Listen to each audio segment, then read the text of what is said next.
Okay, so what Jasmine told us a while ago, okay, so that it will not be repetitive or not redundant. Okay, so when we say Siya para redundant, parang di-repeat. yes, so that we will not be repeating the same person again. And you know what, class? It's it's annoying when you keep on repeating the same name in the sentence, and also you may assume that you are mentioning another person already. Okay, if you're using the name, if you keep on repeating the name. Okay. So let's have this example.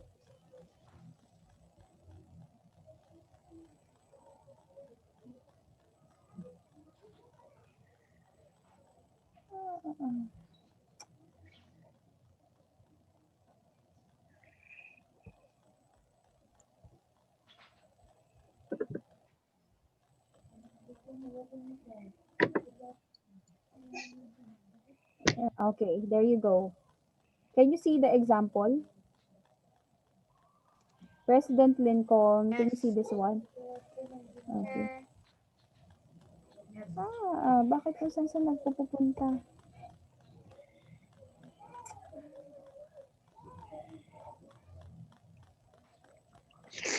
Sir, bumalik sa pronoun. Ganyan sa Oo nga, wait lang. Okay, so example. Okay, so let's take a look on this one. Pagpaulit-ulit yung what we call this noun.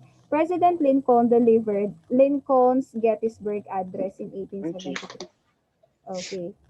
So you mentioned about Lincoln again, the surname of president of the previous president before. So it looks like At least yung it palumakan. looks Ikaw.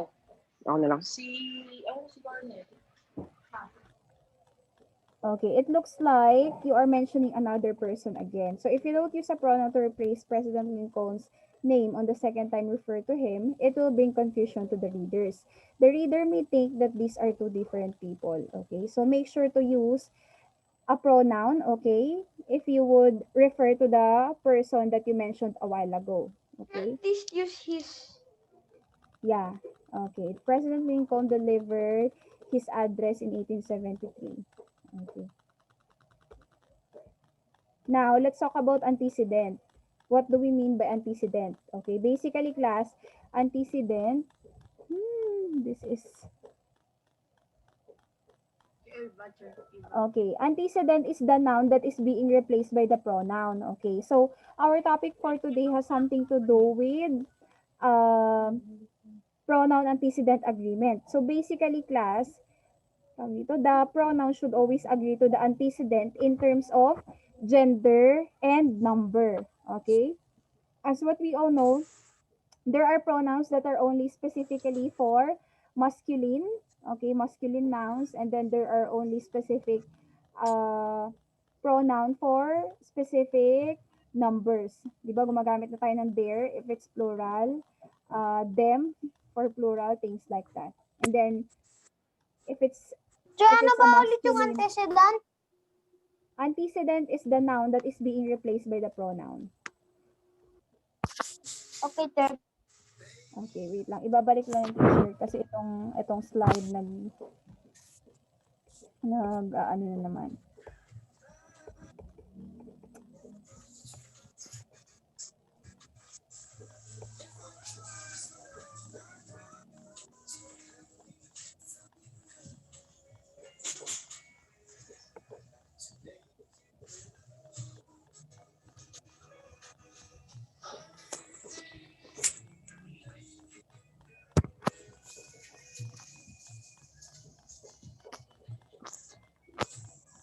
Yes, Gian, do you have something to say? You're raising your hand.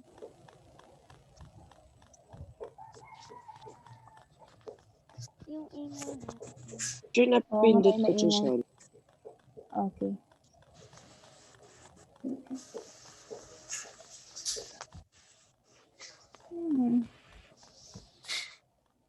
Okay, there you go. An antecedent is the noun or noun phrase that a pronoun refers to. So basically, the antecedent is the noun that is being replaced in the sentence. Okay? The antecedent and the pronoun should always agree in number and gender. So I already mentioned that one. So it means that, for example, Mrs. Santos. Basically, Mrs. Santos is a woman. Will you use his or her? Of course, you will use her. Okay, yes. If you are referring to an item that belongs to Mrs. Santos. Okay, because as you all know, her is an example of possessive pronoun. But if we are referring to Mrs. Santos, for example, Mrs. Santos is a good wife.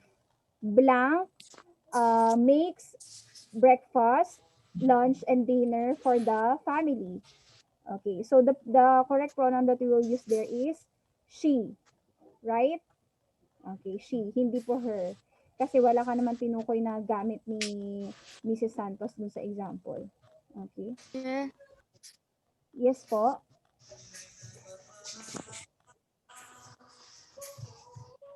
Yes, Daw may po tanong po. makakonect si Marcella. Sino po? Si Marcella po, Chair. Okay. Sige, tell her it's recorded naman. The Zoom meeting is recorded. So if ever she miss something, teacher will just upload this one. Yeah, oo nga, wala siya dito. Okay, so examples of pronouns that agree to their antecedents. Okay. Janus creates the script for his short film. Okay. So basically, Janus is a noun. Okay, a noun that is a male. Okay, so we need to use a masculine pronoun also, which is his. But his here, class, is an example of possessive pronoun. Line pa po ba, Chair, or ibang slide? Nasa ibang slide na po ako. Dun sa what is an antecedent? Example of pronouns na si teacher. Chair, nandun pa rin ako sa antecedent. Oo nga, Chair. Ako How din about- po, Chair. Ay, ganun din. Chair. Okay, sige, let teacher fix this one.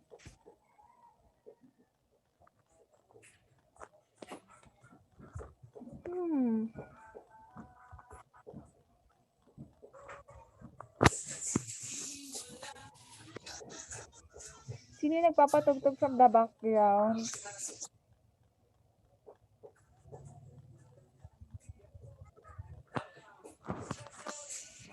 Ang ingay. Kaya nga, please mute po. Mag-mute naman po tayo. Ang daming naka-unmute. Let's be sensitive. This is taking so long. What's happening? Okay, there you go.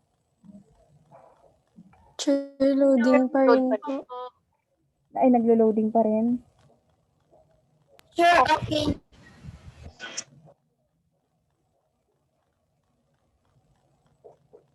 I'm so sorry, class, ha? Don't worry, I will not.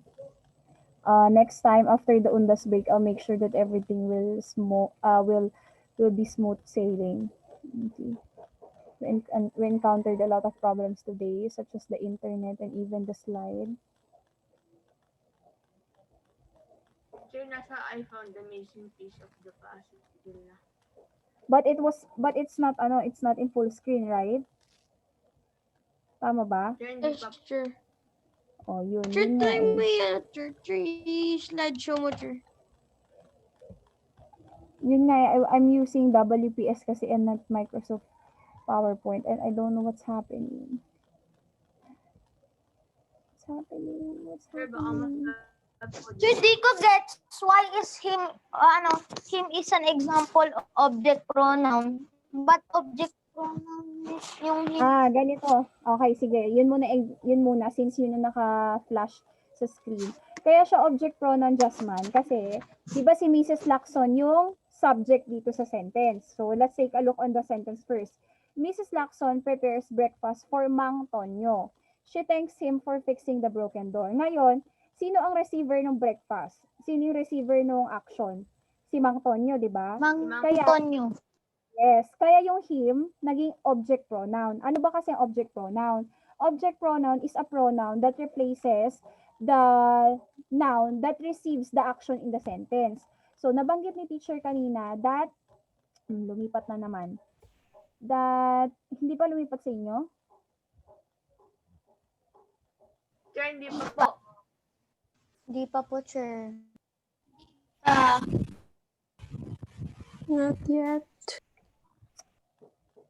Chair, sa examples of pronouns na, Chair, that agree to other antecedents. Oo, pero yun, wait lang. Okay, so balikan ni teacher yung sinasabi niya kanina. Kaya siya naging object pronoun, okay, because the receiver of the action is Mang Tonyo, right?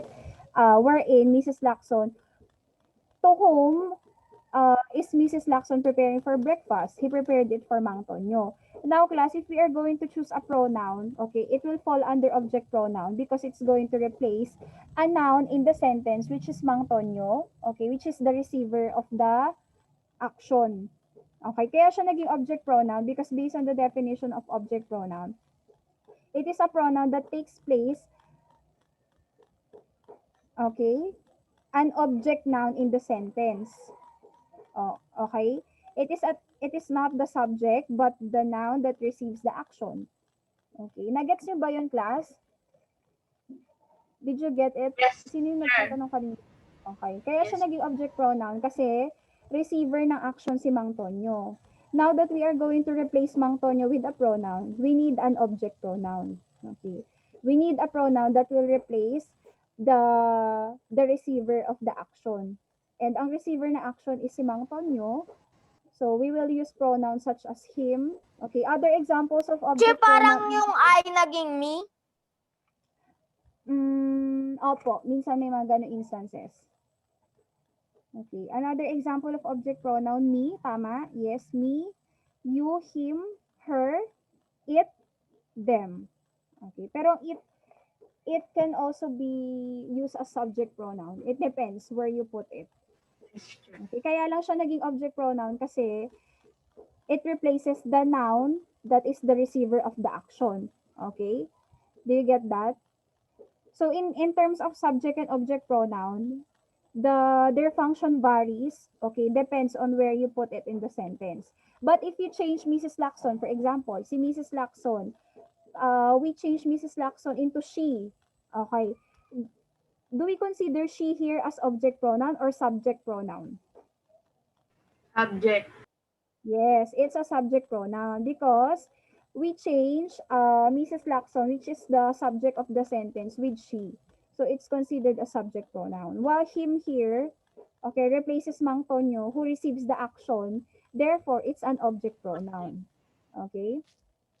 Not all object pronoun class replaces a person, ha? There are instances that you may also replace a thing. For example, Mary ate the ice cream. Okay? The receiver of the action is the ice cream, right? So, we will replace that with it. Chair. Okay? So, it there will become an object pronoun. So, Mary ate it. Okay? Do you get that? And then, if we try Yes, to Chair. replace Mary, okay, she ate it. So, there are two pronouns there. She is an example of subject pronoun, and then it is an example of, Object. okay, object Object. pronoun.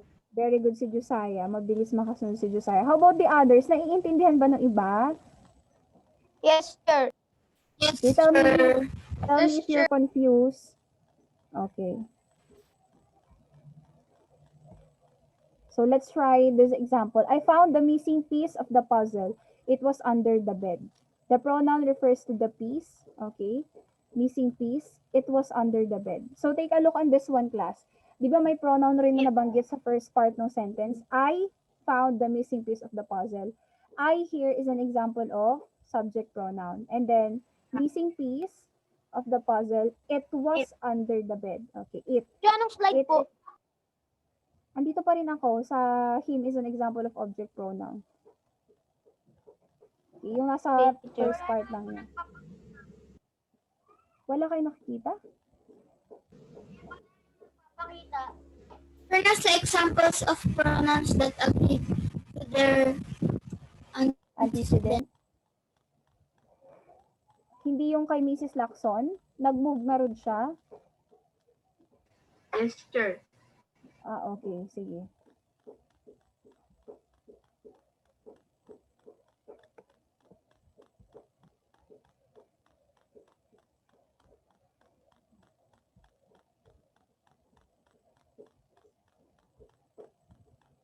Sure, okay na. Para sa akin, hindi po okay. Naglo-loading kasi. Okay na po. Kaya hindi ko tuloy alam kung ano nangyari. Wait lang. Okay, there you go. Sir, may So I go to basically, the comfort room? okay, sige po. So basically, it move again. Just remember na, sir. Nga. Mabilis lang sana to kung hindi to nagluluko. Sir, Bakit ba ganito? Saan?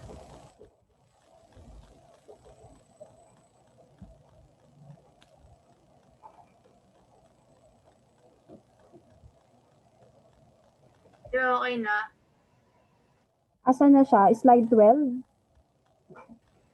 Sir, nasa 11. Sir, yung sa missing piece of the puzzle. Okay.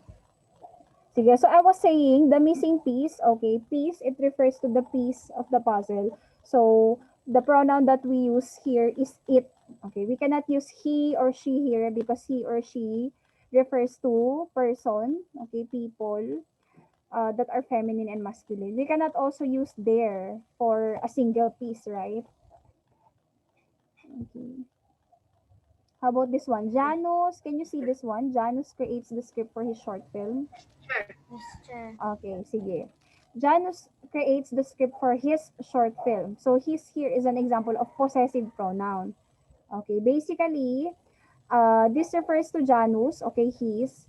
But the thing is that it also refers to his ownership with the short film, okay?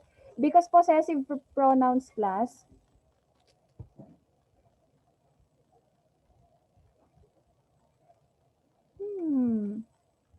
Sir, lumipat na naman. kaya nga eh.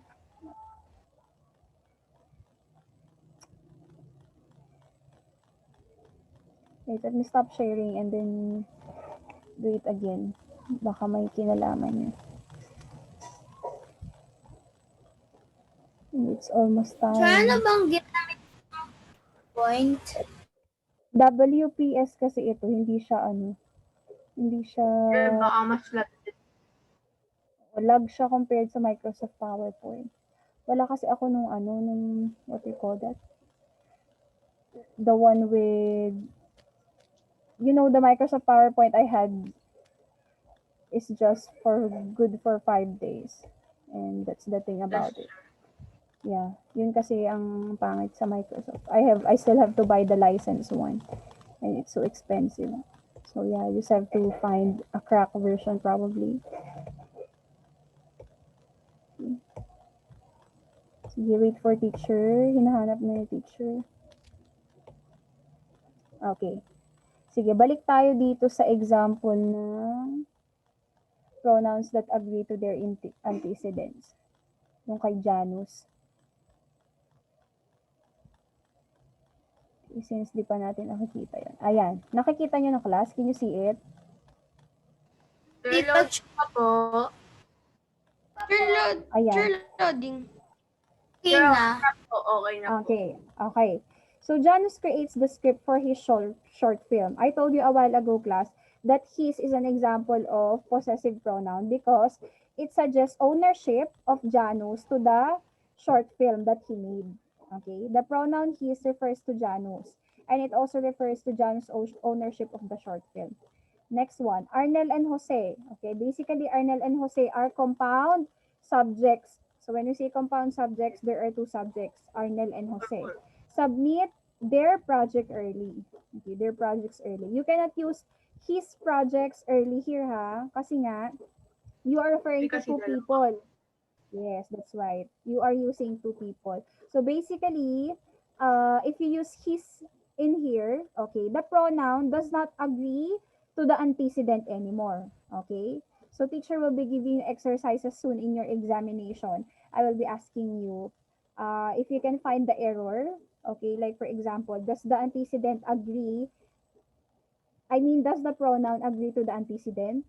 Okay. So lilituhin ko kayo doon. There is a possessive pronoun, I should say, that refers to Arnel and Jose's projects also. Okay. Nag-move? Nag-move na ba? Sir, hindi pa Hindi po. pa rin po, sir. Hindi pa, sir.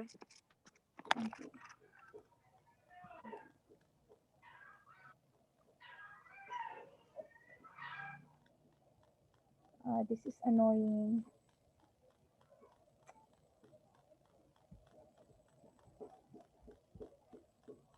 Okay, so remember class. Na-disconnect daw. Na-disconnect. Okay, remember.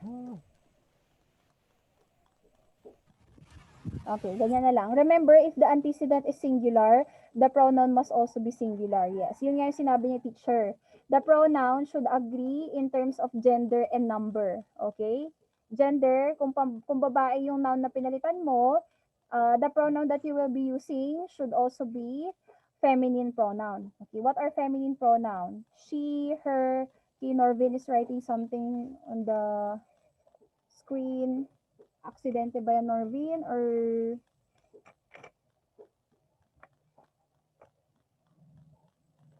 okay, so Norvin, andito ka na pala, hindi ka nagsasata. How about 3D? Hello, 3D. Are you here, 3D? Sir, nandito na po ako. Okay. Angela Manipon? Okay, so si Angela ang absent for today. Okay, next. Pronouns and their antecedents must be in the same person. If the antecedent is male, use a masculine pronoun. Examples of masculine pronoun, he, him, his. Okay, yes. If the antecedent is female, use a feminine pronoun. What are feminine pronouns? She, sir. Okay, yes, her, Hers. he. Okay, hers, yes, if it's a possessive pronoun. Okay. Next. Okay. Okay, let's take a look on these examples kasi there are errors here. So I want you to notice.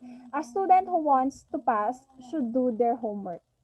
A student who wants to pass should do his or her homework. Students who want to pass should do all their homework. Okay. There is one error in these 3 sentences. Out of 3, merong incorrect dito. Can you tell me, class, which is wrong? Is it the first, second, or the third sentence? In terms of their pronoun. Sir, first.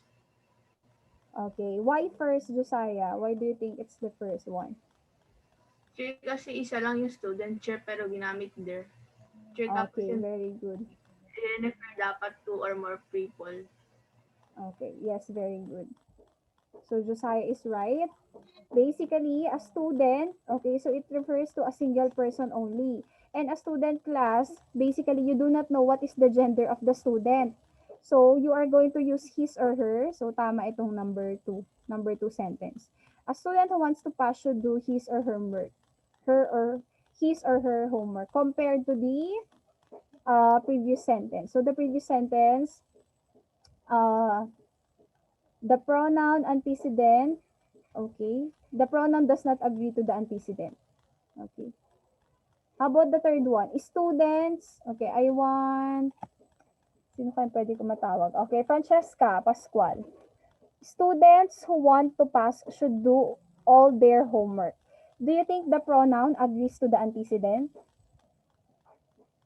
Does the pronoun agree to the antecedent? Francesca? Sir, Yes or no? sir, yes. Okay, why? Can you explain why? Why does the pronoun agree to the antecedent? Sir, kasi yung students, tapos yung ginamit, sir, yung there. Okay. Okay, so the antecedent here is students, right? Antecedent is the noun being replaced. And then the pronoun that we use is there. Am I correct, Chedrick? What are you doing, Chedrick? Okay, so there we use a pronoun there here. And then there is used for plural subjects. So it is correct.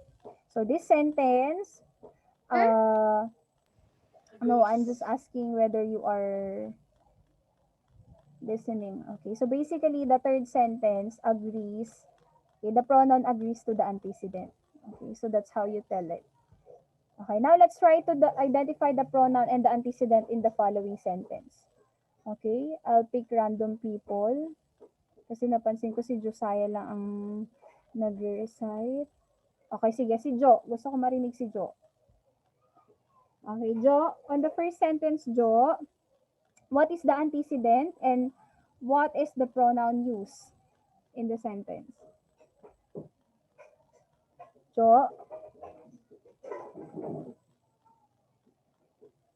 Jo, okay, we have 5 minutes left. Asa na si Jo Christian? Chair, may seat work. Yes po. But don't worry, it's a 7-day sit work. You can still do that even in your own Chair, break. ano, Chair? Okay, Jo, I'm asking you, what is the antecedent in the sentence? So, antecedent first. Okay, let me tell you what is an antecedent. The antecedent is the noun that is being replaced by the pronoun in the sentence. Yung original? Yeah. Yung original, bago mo ni-replace ang pronoun. That's the antecedent. Come on, Jo. You can do it. Chair, yung first sentence ba, Chair? Yes, I'm asking you the first sentence. Yung Carla. Carla has been waiting outside for more than hour early. Was she not informed about the suspension of classes?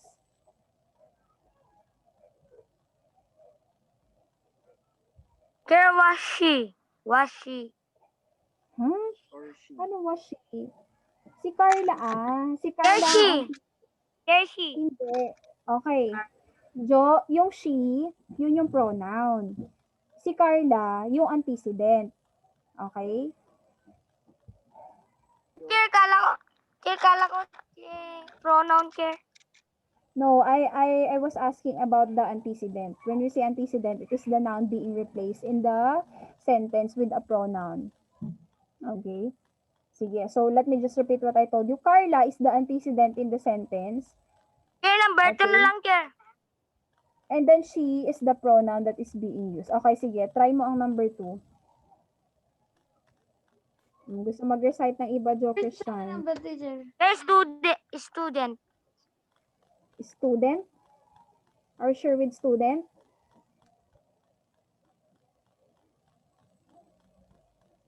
Jo, kulang yung sinabi mo. Student? Lagyan mo ng S. Jo, yuhu. Student S. O, Chair. Students.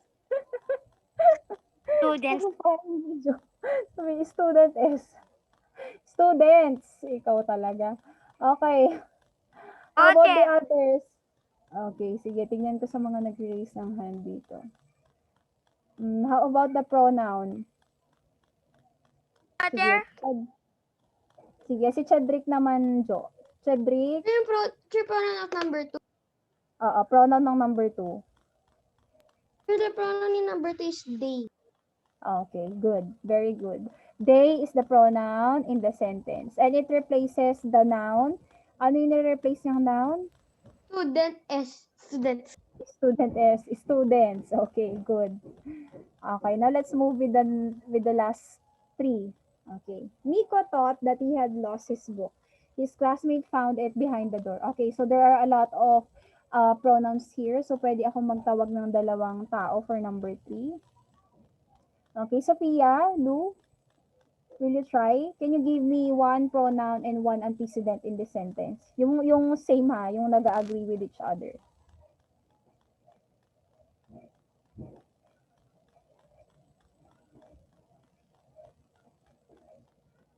Sophia.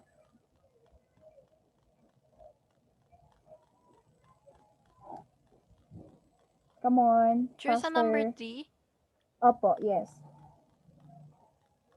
Chair, yung antecedent yung Miko tsaka yung...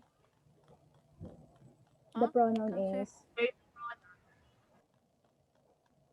Then the pronoun is Sir, pwede, sir, kala ko Sir, isang his. sentence lang yun. Sir, his. okay, yeah. He's also referred to Miko, but he here is also another pronoun that refers to Miko. Okay, how about the second sentence in number 3? Luis, will you try Luis? The second sentence in number 3. His classmate found it behind the door. So, yung pronoun, Yes, identify the pronoun in second sentence and the antecedent or the noun that is being replaced by the certain pronoun that I'm asking. sir, yung, yung pronoun niya ba yung his, sir? His classmate found it behind the door. Yeah, pwede. His. And this one refers to, si Miko pa rin ba ang nire-refer nung his dito? Hmm? Hindi na, His. hindi, sir. Okay, yes, hindi na. Yung classmate na. His classmate. How about it? Sir, pwede Luis. pala, maraming, sir, maraming, Oo, maraming pronoun at pronouns sa antecedent. isang- Yes, that's right. How about it, Luis? What is the antecedent being replaced by it? Yung door. Is it the door? Okay, who can help Luis? Ay, yung book, sir. Okay, that's right. Very good. Yes, it's the book. Kasi di ba we use a pronoun so that we will not be repeating the noun that we used on the previous sentence. Eh ano ba yung tinutukoy na nawawala niya kanina? The book, right? So basically, it here, the antecedent of it is the book. Oh, medyo tricky tong number 3. Number 4, Philip is a charitable person. He exerts an effort to do his share in helping others. Okay. How about Ryan? Sige. Ryan, will you try number 4? Po yung Antecedent. Yes, This is identify the antecedent and the Antecedent Philip. okay, antecedent Philip, the pronoun that replaces He. Philip. Okay, he. Good. Sure. Okay, and then the last one. Okay, pwede rin yung his. It refers to Philip's share. Last one, number 5. Okay, participants. Let me check. Okay, Francis. Oh, sige. Francis. Identify the antecedent and the pronoun. Jed and Danica yung mga antecedent, sir. Okay, Mga good. pronoun, they, They, and then, her, and okay, very good. They, her, and she. So, they replaces what antecedent? Is it Matt and Jed or Danica? attended, sir. Okay, Matt and Jed. Good. How about her? How about her? Sir Danica, Mm-mm. And then she? Danica or Matt and Jed? Sir Danica. Okay, good. Okay. So that ends our session for today, class. I hope you learned something. Okay, and there will be, I will be announcing na, there will be a quiz next meeting, which will be on November 5. Okay. I already posted the, what you call this, the pointers to review in your ARA links. Okay. It's just a 15 to 20 items, please. Okay, sige, let's say goodbye to one another. Goodbye, everyone. Again, I'm so sorry for the technical difficulties. Hi, sir. Yes, I'll make sure it will not Let's happen follow again. today. Idiomatic expression. Yes.